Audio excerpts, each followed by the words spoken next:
Hi guys, on this video we continue with durable functions, but we'll be talking about those endpoints that on the previous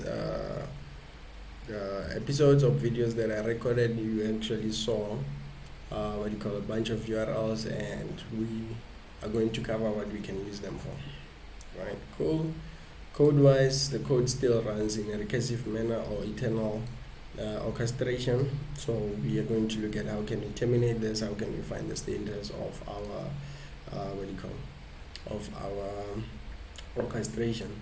So I haven't created any orchestration yet. So what I'm effectively going to do here is go to one of this, because my instance is the instance name that we had coded on our code. So I'm just going to use that, see what it looks like at the moment, and it says 404, so nothing is going on there.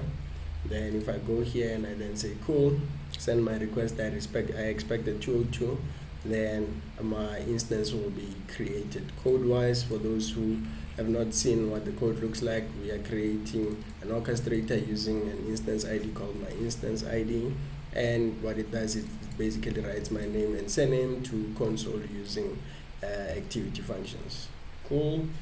Without wasting any time, I'm going to call my endpoint, and this will effectively create my create my orchestrator function, and we can see that it's writing my name and my surname. So this thing is basically executing, right? So while that is executing on the background, we'll flip our attention to this. So this, if you look at the naming structure of this particular endpoints that we have, they actually have the method that you need to send. So that's a get, that's a post, and this is probably a delete, and a bunch of other posts. Obviously there's payloads that you need to look into, and Microsoft might be very kind to have it documented somewhere. So what I'm going to trigger effectively right now is the get of our instance. So if you look at the instance there, it says cool, its entry point is actually my orchestrator function, and it's currently in a running state, right? And it tells me cool, this was created here, and this was the last updated date for it.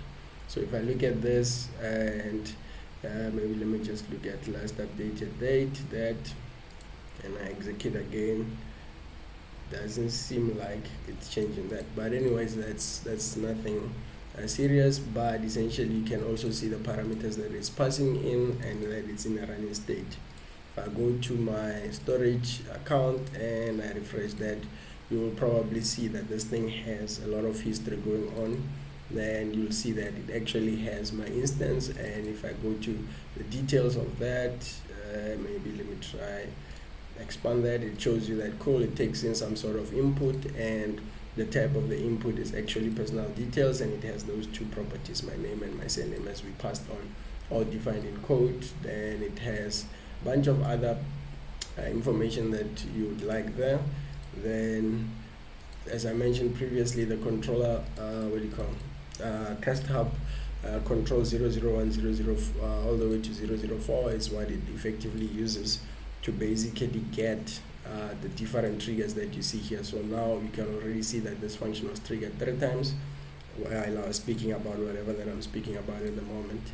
So if I go for that, still can't get the results for this, but if you happen to want to see this, essentially this happens just before the function executes essentially. So you can literally time it if you wanted to, but I'm not going to go through that particular lengthy exercise. So cool.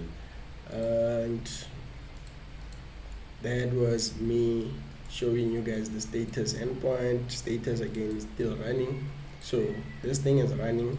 I actually want to say cool, terminate whatever process that is running here, right?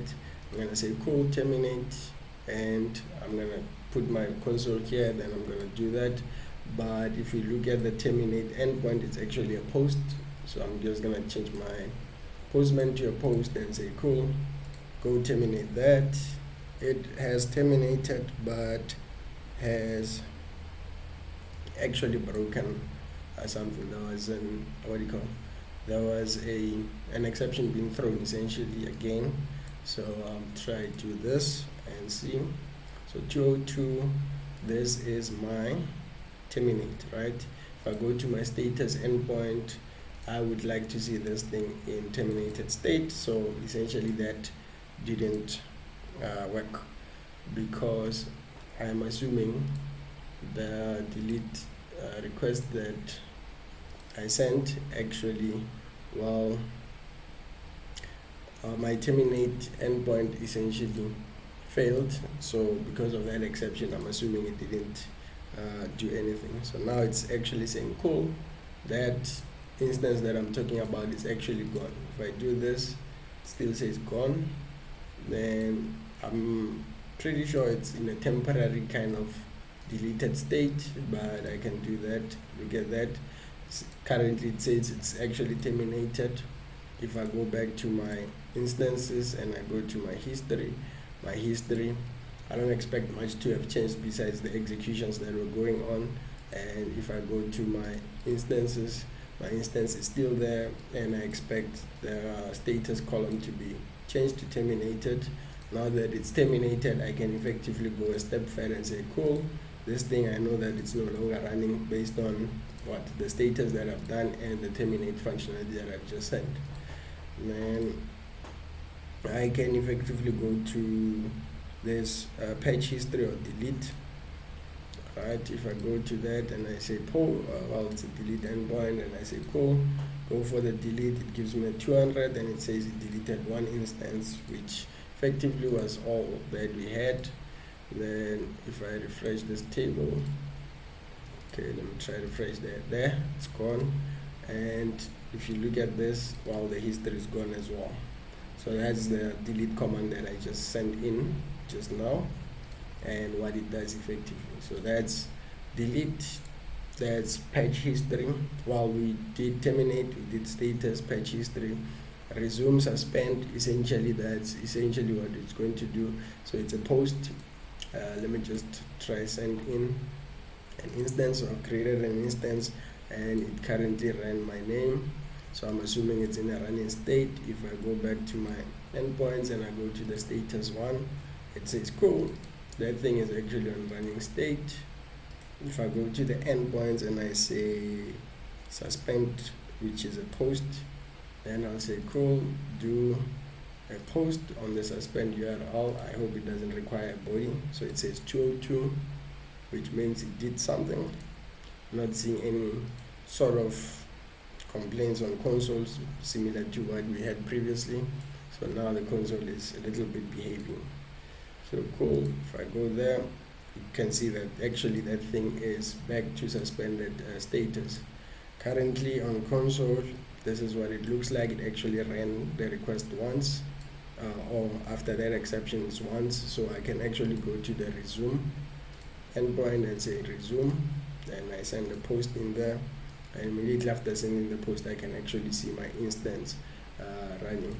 So maybe the right way to actually do this is to first go to the suspend one, and it's a post. So maybe if I say cool, suspend, and look at my console, hope that it didn't bomb out. So it didn't bomb out, so it seems.